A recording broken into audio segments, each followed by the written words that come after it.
Hello everyone and नमस्कार, मैं गौरी शर्मा आपकी बायोटेक्नोलॉजी एजुकेटर आप सभी का स्वागत करती हूं अड्डा 24/7 के प्लेटफॉर्म पे।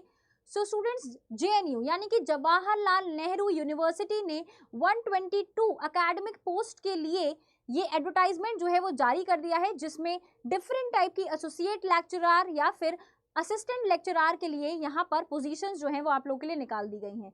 तो अगर आपने अपना masters, PhD biotechnology, life sciences, computational या फिर स्ट्रक्चरल बायोलॉजी से किया हुआ है तो डिफरेंट टाइप की वैकेंसीज जो है वो आप लोगों के लिए आउट कर दी गई हैं। और यहाँ पर जो आपकी सैलरी रहने वाली है वो भी 2 लाख प्लस की यहाँ पर रहने वाली है। तो आइए जानते हैं इसके डिटेल नोटिफिकेशन के बारे में, और इसका पीडीएफ स्टूडेंट्स आप लोगों को मेरे टेलीग्राम चैनल पर मिल जाएगा, जिसका डिस्क्रिप्शन में आपको लिंक मिल जाएगा। आइए बात कर लेते हैं जवाहरलाल नेहरू यूनिवर्सिटी के एडवर्टीजमेंट के बारे में, जो कि न्यू दिल्ली में स्थित है स्टूडेंट्स। ठीक है, तो यहाँ पर इन्होंने बहुत सारी ओपनिंग्स निकाली हैं, वो भी फैकल्टी पोजीशंस के लिए। क्लियरली मेंशन है Indian nationals and overseas citizens के लिए भी यहाँ पर वैकेंसीज हैं। प्रोफेसर, एसोसिएट प्रोफेसर एंड साथ ही साथ में असिस्टेंट प्रोफेसर के लिए ये वैकेंसीज जो है वो आउट की गई हैं। अगर हम यहाँ पर एसेंशियल क्वालिफिकेशंस को स्टूडेंट्स डिस्कस करते हैं तो प्रोफेसर के लिए यहाँ पर स्केल ऑफ पे आप लोग का रहने वाला है एकेडमिक पे लेवल 14, यानी कि एक बहुत ही बढ़िया अमाउंट ऑफ सैलरी आपको यहाँ पर देखने को मिलने वाली है। फॉर रुपीज 1,44,200 से स्टार्ट होकर 2,18,200 आपकी सैलरी कहीं ना कहीं रेंज कर सकती है। ठीक है, सो यहाँ पर अगर आपके पास पीएचडी डिग्री है इन द कंसर्न अलाइड और रिलेवेंट डिसिप्लिन तो आप यहाँ पर एलिजिबल हैं। किसके लिए स्टूडेंट्स? यहाँ पर आप एलिजिबल हैं एकेडमिक पे के लिए, यानी कि यहाँ पर आपको प्रोफेसर का जॉब जो है वो देखने को मिल सकता है। नेक्स्ट अगर मैं बात यहाँ पर करती हूँ students, associate professor.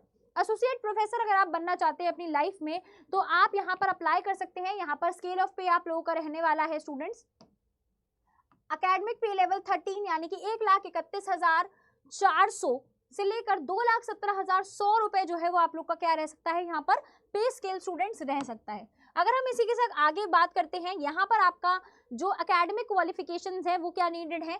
Good academic record with a PhD degree in the concern allied discipline, या तो आपके पास पीएचडी हो। अगर आपके पास पीएचडी नहीं है तो masters degree with the at least 55% जो है वो यहाँ पर आप उसके लिए एलिजिबल होने वाले हैं। ठीक है, असिस्टेंट प्रोफेसर के अगर मैं बात करती हूँ तो यहाँ पर एकेडमिक पे जो है वो उनका क्या रहने वाला है, 57,000 से रहने वाला है, और यहाँ पर जो लास्ट आपकी सैलरी रहेगी वो 1,82,400 रहने वाली है। ठीक है, सो यहाँ पर भी आपको मास्टर्स डिग्री चाहिए विद 55% मार्क्स। तो अगर आपने मास्टर्स कर लिया है किसी भी फील्ड में, biotechnology, life sciences, computational biology की फील्ड में, तो आप समझ लीजिए कि आप यहाँ पर असिस्टेंट प्रोफेसर के लिए अप्लाई कर सकते हैं। ठीक है, आगे स्टूडेंट्स हम बात करते हैं कुछ और इन्फॉर्मेशन इस ब्रोशर में, जानते हैं कि क्या क्या इन्होंने यहाँ पर मेंशन किया हुआ है। ठीक है, ओके, सो बेसिकली यहाँ पर डिफरेंट स्कूल के बेसिस पर यहाँ पर कैटेगरी वाइज जो है वो क्वालिफिकेशंस यहाँ पर आप लोग को दे रखी हैं स्टूडेंट्स, उनको कहीं ना कहीं हम देख लेते हैं। सो यहाँ पर सबसे पहली चीज जो हमें डिस्कस करनी है वो है हमारा स्कूल ऑफ बायोटेक्नोलॉजी के बारे में, यानी कि अगर आप लोगों ने बायोटेक से अपना मास्टर्स किया हुआ है तो आप यहाँ पर एलिजिबल रहने वाले हैं। प्रोफेसर बनना है अगर आपको स्ट्रक्चरल बायोलॉजी, यानी कि आपका जो स्ट्रक्चरल बायोलॉजी का डोमेन होता है, अगर आप उसके लिए अप्लाई करना चाहते हैं और आप ओबीसी कैटेगरी से बिलोंग करते हैं तो आप यहाँ पर एलिजिबल हैं। MSc, MTech in structural biology, biophysics, biochemistry, biotechnology and different biotechnology की जो सब्जेक्ट्स हैं उनमें अगर आपने अपना मास्टर्स किया है तो आप यहाँ पर एलिजिबल रहने वाले हैं स्टूडेंट्स। ठीक है, नेक्स्ट पोजीशन की अगर मैं बात करती हूँ तो नेक्स्ट पोजीशन रहने वाली है अगेन स्कूल ऑफ बायोटेक्नोलॉजी से professor for the experimental neuro sciences.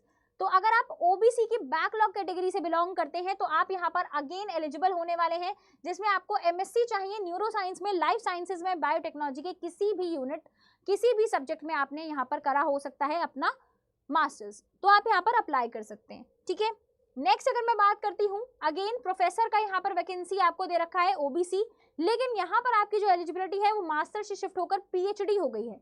सो अगर आपने पीएचडी करा है किसी भी नेचुरल साइंसेस, कंप्यूटर साइंसेस में तो आप यहाँ पर एलिजिबल हैं। नेक्स्ट जो वैकेंसी यहाँ पर दे रखी है वो अगेन प्रोफेसर की है in the school of computational and integrated sciences, OBC backlog category से अगर आप बिलोंग करते हैं तो आप यहाँ पर एलिजिबल हैं।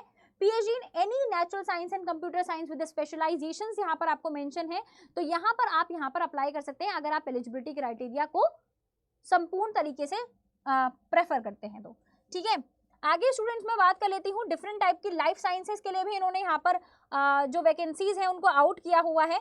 तो यहाँ पर मैंने आप लोगों के लिए बहुत सारी चीजें जो है वो ऑलरेडी मार्क कर दी हैं इस पीडीएफ में। तो अगर आप इस अपडेटेड पीडीएफ को देखना चाहते हो तो आप टेलीग्राम पर मेरे साथ कनेक्ट कर सकते हो। ठीक है स्टूडेंट्स, ओके। सो बेसिकली कहीं ना कहीं यहाँ पर डिफरेंट टाइप की लाइफ साइंसेज वैकेंसीज भी आप लोग को देखने को मिलेंगी, वो मैं आप लोग को अभी यहाँ पर शो कर दूंगी।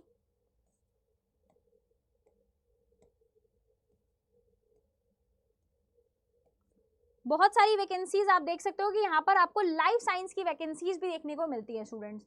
तो सबसे पहले स्कूल ऑफ लाइफ साइंसेज यानी कि एसएलएस जेएनयू का जो एक बहुत ही रेपुटेटेड स्कूल है उसके लिए यहाँ पर वैकेंसीज आउट करी गई हैं। Professor for system biology and computational biology यानी कि बायोइन्फॉर्मेटिक्स अगर आपका डोमेन रहा है और आपका इंटरेस्ट भी है तो आप यहाँ पर अप्लाई कर सकते हैं। अगर आप ओबीसी कैटेगरी से बिलोंग करते हैं तो आपको MSc MTech in pure applied mathematics या फिर कंप्यूटेशनल बायोलॉजी से अगर आपने अपना मास्टर्स किया हुआ है, एमटेक किया हुआ है, तो आप यहाँ पर एलिजिबल रहने वाले हो। Next school of life sciences की अगर हम बात करते हैं तो प्रोफेसर अगेन न्यूरोबायोलॉजी के लिए यहाँ पर शो किया गया है।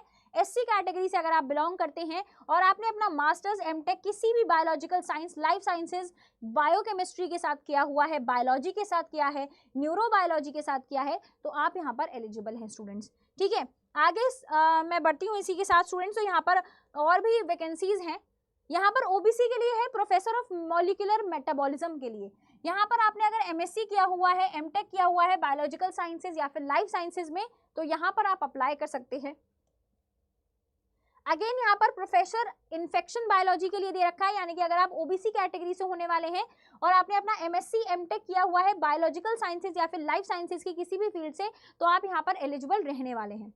नेक्स्ट अगर मैं यहाँ पर बात करती हूँ जिनोम बायोलॉजी की स्टूडेंट्स, ठीक है, तो अगर आप एससी कैटेगरी को बिलोंग करते हो और जिनोम बायोलॉजी में इंटरेस्ट रखते हो और आपने अपना मास्टर्स किया हुआ है एमटेक या फिर एमएससी, सो आप यहाँ पर अप्लाई कर सकते हैं। You are eligible for this professor post. Again यहाँ पर इकोलॉजी एंड बायोडाइवर्सिटी के लिए स्टूडेंट्स यहाँ पर एक पोस्ट निकाली गई है जो कि स्पेसिफाइड है एससी एसटी कैटेगरी वालों के लिए। तो यहाँ पर अगर आपने एमएससी एमटेक किसी भी बायोलॉजिकल साइंसेज, लाइफ साइंसेज या फिर केमिकल साइंसेज के बैकग्राउंड से किया है, तो आप यहाँ पर एलिजिबल रहने वाले हैं। ठीक है स्टूडेंट्स, आगे मैं बात करती हूँ यहाँ पर मैथमेटिकल एंड कंप्यूटेशनल बायोलॉजी के लिए है ओबीसी कैटेगरी। अगर आप बिलोंग करते हो तो यहाँ पर आप एलिजिबल हो। ठीक है, MSc MTech pure applied mathematics या फिर कंप्यूटेशनल बायोलॉजी यानी कि बायोइन्फॉर्मेटिक्स से अगर आपने कर रखा है तो यहाँ पर आप अप्लाई कर सकते हैं। आगे बढ़ते हैं स्टूडेंट्स। नेक्स्ट पोस्ट जो है वो आप लोगों की यहाँ पर एसोसिएट प्रोफेसर है इकोलॉजी एंड बायोडाइवर्सिटी, यानी कि एसटी कैटेगरी को अगर आप बिलोंग करते हो, इकोलॉजी और बायोडाइवर्सिटी से आपने कहीं ना कहीं अपना मास्टर्स किया हुआ है, तो आप यहाँ पर एलिजिबल हैं। स्कूल ऑफ लाइफ साइंसेज में अगेन यहाँ पर ओबीसी के लिए एक पोस्ट निकाला गया है associate professor of disease biology. तो अगर आपने यहाँ पर अपना biological sciences, life sciences, microbiology से कर रखा है तो आप यहाँ पर अप्लाई कर सकते हो। ठीक है स्टूडेंट्स, सबसे जो आगे बात कर लेते हैं, यहाँ पर एसोसिएट प्रोफेसर आपको दे रखा है cell and molecular biology. Again this is for the SC category only. MSc MTech any branch of biological sciences, life sciences with cell biology अगर आपने कर रखा है तो कहीं ना कहीं आप यहाँ पर अप्लाई कर सकते हैं। ठीक है, फिर यहाँ पर associate professor for animal physiology, human physiology अगर आप हैं और ओबीसी कैटेगरी को बिलोंग करते हैं तो आप यहाँ पर अप्लाई कर सकते हैं अगर आपका मास्टर्स जो है वो डोमेन अलाइड साइंसेज की फील्ड में है।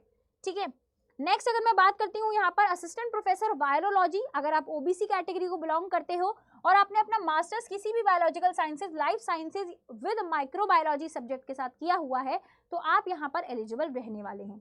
स्कूल ऑफ लाइफ साइंसेज की अगर मैं बात करती हूँ assistant professor for the RNA biology, अगर आपको आरएनए की बायोलॉजी में यहाँ पर कहीं ना कहीं खूब ज्यादा इंटरेस्ट है और आप अनरिजर्व्ड कैटेगरी से बिलोंग करते हो, तो यहाँ पर आप लोग के लिए पोस्ट जो है वो निकाल दी गई है MSc MTech in any branch of biological sciences, life sciences with molecular biology, epigenetics, RNA biology as a subject आप यहाँ पर अप्लाई कर सकते हैं स्टूडेंट्स। ठीक है, सो ये डिफरेंट टाइप की पोस्ट जो है वो स्टूडेंट्स यहाँ पर इन्होंने जेएनयू ने एडवर्टाइज करी है और भी बहुत सारे डोमेन्स हैं।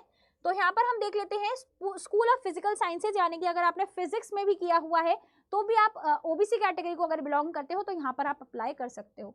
ठीक है, सो हमने नंबर ऑफ पोस्ट जो है वो कहीं ना कहीं सारी देख ली है स्टूडेंट्स। कुछ जर्नल इंस्ट्रक्शंस इस ब्रोशर में यहाँ पर आपको मेंशन है, वो हम एक बार और चेकआउट कर लेते हैं कि क्या यहाँ पर जर्नल इंस्ट्रक्शंस आप लोगों को कहीं ना कहीं मेंशन दिए हुए हैं। ठीक है, वो मैं एक बार आप लोगों को यहाँ पर बता देती हूँ। आप देख सकते हो कितने सारी चीजें जो है वो कहीं ना कहीं कितने सारे वैकेंसीज इन्होंने आउट करे हैं। तो कुछ जर्नल इंस्ट्रक्शंस यहाँ पर स्टूडेंट्स गिवन है, वो एक बार देख लेते हैं हम लोग। ठीक है, आई होप आप लोग को यहाँ पर दिखाई दे रहा होगा। कोई बात नहीं, मैं थोड़ा सा पोर्शन यहाँ पर क्लीन कर यहाँ पर आपको कॉम्पैक्ट फॉर्म में दिखा रही हूँ। The eligible and interested persons are required to apply online in the online link available in the university website। ये आपकी यूनिवर्सिटी की वेबसाइट कहीं ना कहीं आपको दे रखी है और करियर्स वाले साइट पर जाकर आपको यहाँ पर ऑनलाइन अप्लाई करना है। ठीक है, एप्लीकेशन जो है वो सिर्फ और सिर्फ ऑनलाइन फॉर्म में ही यहाँ पर एक्सेप्ट किए जाएंगे। ऑफलाइन एप्लीकेशंस के लिए यहाँ पर कोई भी एक्सेप्टेंस नहीं दिखाया जाएगा। Applicants are required to kindly upload the photographs, scanned copies of all the certificates, mark sheet, evidence of teaching, research, NOC from the employer. अगर आप कहीं पर काम करते हैं तो आपको नॉन ऑब्जेक्शन सर्टिफिकेट बनाना पड़ेगा। Masters, MPhil, PhD, NET certificates, copies of reprints of published articles, certificate containing the record of date of birth आपका उसका रिकॉर्ड, कास्ट सर्टिफिकेट यानी कि आपकी 10th की मार्कशीट या फिर आप डिफरेंट टाइप की जो कास्ट से बिलोंग करते हो, ओबीसी है, एससी, एसटी, तो उसके लिए आपका कास्ट सर्टिफिकेट होना इंपॉर्टेंट है। Incomplete application form without scanned signature and other documents shall be summarily rejected. University shall not entertain any correspondence। यानी कि अगर आपने कोई भी गलती कर दी फॉर्म को फिल करते समय और आपने स्कैन सिग्नेचर नहीं किए तो उसको ऑटोमेटिकली रिजेक्ट कर दिया जाएगा। ठीक है स्टूडेंट्स, तो ये सारी चीजें जो है वो एक जर्नल इंस्ट्रक्शन में यहाँ पर आपको दे रखी हैं। सिंपल सी चीज जो है वो आप लोगों को यहाँ पर दे रखी है कि जो हमारा रिजर्वेशन क्राइटेरिया होगा ईडब्ल्यूएस के लिए वो गवर्नमेंट ऑफ इंडिया की तरफ से वैलिड रहेगा। जो रिजर्वेशन यहाँ पर गवर्नमेंट ऑफ इंडिया की तरफ से वैलिड है वही जेएनयू में काम करेगा। ठीक है स्टूडेंट्स, आगे अगर हम यहाँ पर बात कर लेते हैं और कोई चीज जो है वो यहाँ पर इन्होंने दे रखी है, सिंपल आपको दे रखा है। जो इंपॉर्टेंट चीज यहाँ पर आपको कहीं ना कहीं दे रखी है स्टूडेंट्स, वो दे रखा है कि इसका एप्लीकेशन फीस क्या है। एप्लीकेशन फीस इसकी 2000 रुपए रहने वाली है। आई नो कि थोड़ा सा ज्यादा एप्लीकेशन फीस यहाँ पर रहने वाला है, बट ये नॉन रिफंडेबल है। सबसे पहली चीज ये है कि अगर आप बिलोंग करते हो जनरल, ओबीसी या फिर ईडब्ल्यूएस कैटेगरी से तो यहाँ पर आपको 2000 का पेमेंट जो है वो देना पड़ेगा। No application fee for SC, ST and PWD and women candidates. Women candidates के लिए यहाँ पर एक बहुत ही बड़ा रिलैक्सेशन उन्होंने दिया है कि वुमेन चाहे जर्नल से हो, चाहे अनरिजर्व कैटेगरी से हो, ईडब्ल्यूएस से हो या फिर ओबीसी से हो, उनको यहाँ पर कोई भी फी में पेमेंट नहीं करना है। तो बहुत एक बड़ा जो है वो क्राइटेरिया इन्होंने मेंशन किया है कि वुमेन्स को यहाँ पर एनकरेज किया है अप्लाई करने के लिए, तो जरूर से जरूर यहाँ पर अप्लाई करें। डिफरेंट फॉर्मेट्स यहाँ पर आपको दे रखे हैं। प्राइमरी टेक्निकल हेल्प डेस्क आपको यहाँ पर दे रखी है, technical assistant related to the online application, इस नंबर पे आप कॉल कर सकते हैं। एडवर्टीजमेंट रिलेटेड मैटर्स के लिए आप इस नंबर पे कॉल कर सकते हैं या फिर ईमेल कर सकते हैं। सो स्टूडेंट्स, अगर आपको इसका लिंक चाहिए कि आप यहाँ पर कहाँ से अप्लाई करें, वो आपको इस पीडीएफ में भी मिल जाएगा और साथ ही साथ में मेरे टेलीग्राम चैनल पे भी मिल जाएगा। तो अभी जाके मेरे टेलीग्राम चैनल को आप ज्वाइन कर सकते हैं। साथ ही साथ में अगर आप सीएसआई नेट की प्रिपरेशन कर रहे हैं स्टूडेंट्स, तो कहीं ना कहीं आप यहाँ पर सीएसआई नेट लाइफ साइंसेज के लिए हमारा ट्रायल पैक और सब्सक्रिप्शन पैक परचेज आप कर सकते हैं, जो कि सिर्फ और सिर्फ 299 रुपीज में यहाँ पर आपको मिलने वाला है। सिर्फ और सिर्फ 299 में आपको यहाँ पर मिलने वाला है और 1 रुपए में आप यहाँ पर 5 दिनों के लिए इसको यहाँ पर देख सकते हैं। सिर्फ और सिर्फ आपको कोड यूज करना है YT83। क्या कोड यूज करना है स्टूडेंट्स? आपको यहाँ पर YT83 कोड का इस्तेमाल करना है और यहाँ पर 79% डिस्काउंट जो है वो कहीं ना कहीं आपको देखने को मिलने वाला है। साथ ही साथ में 3x की वैलिडिटी भी मिलने वाली है। सो अगर आप यहाँ पर स्टूडेंट्स जेएनयू में अप्लाई करना चाहते हैं तो मेरे टेलीग्राम के साथ कनेक्ट कर सकते हैं। एंड फर्दर कोई भी क्वेरी अगर आपको लगता है कि आपको नहीं समझ में आ रहा कि किस तरीके से आपको एप्लीकेशन फॉर्म को फिल आउट करना है, तो आप कमेंट सेक्शन में पूछ सकते हैं। धन्यवाद।